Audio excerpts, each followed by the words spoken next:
অযত্নে আমাদের মিষ্টি কুমড়া গাছ হয়েছে।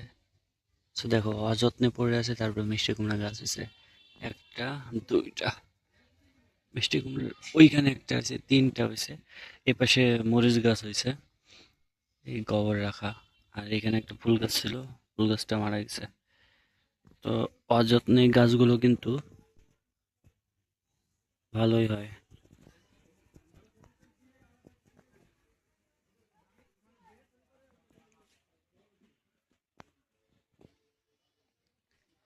এই যে অযত্নে গাছগুলো হইতেছে।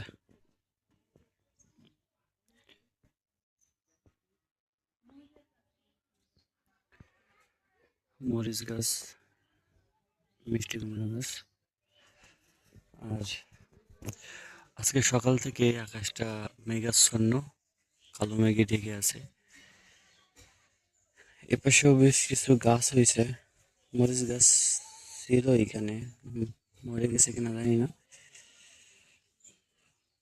ও, আর এই পাশে পাথরচুনি গাছ, মানে পাথরকুচি যেটা বলা হয়, পাথরকুচি গাছ বেশ কয়েকটা আছে এখানে। তুলসী গাছ, মেহগনি গাছ। তবে এই যে বললাম অযত্নে, সেই মিষ্টি কুমড়া গাছ হইতেছে। দেখো, ও এই পাশে আবার উস্তা গাছ হইতেছে। অযত্নে মিষ্টি কুমড়া গাছ হইলেও আমাদের কাঁঠাল গাছে কিন্তু অনেকগুলো কাঁঠাল ধরছে। কিন্তু কাঁঠাল এই যে নষ্ট হয়ে গেছে, দাগি দাগি আইছে ভিতরে, ভালো না পাকলে পরে। তো এই জন্য আর কিভাবে, পাকলে খাওয়া যায় না। আর এই সেই আমাদের আম, যদিও বেশ কয়েকদিন খুব গরম পড়ার পরে 2 দিন ধরে একটু ঠান্ডা, গতকালও ছিল।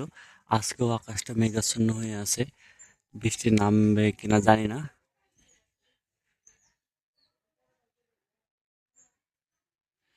আমাদের গ্রামের সকাল সাধারণত খুব শান্তশিষ্ট, নিরিবিলি যায়।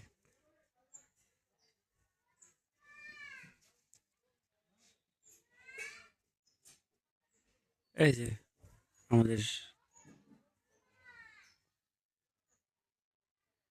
এটা হচ্ছে আমাদের বাড়ি, এটা আমাদের প্রতিবেশী।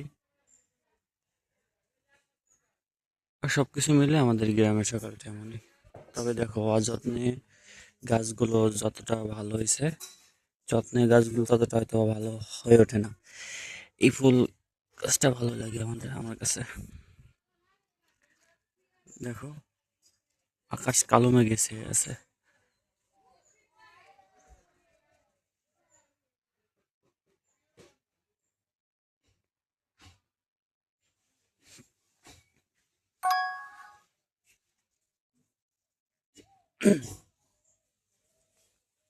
তোমাদের কি মনে হয় এই মিষ্টির কোনো গাছ দুটো হবে? জানিও কমেন্টে।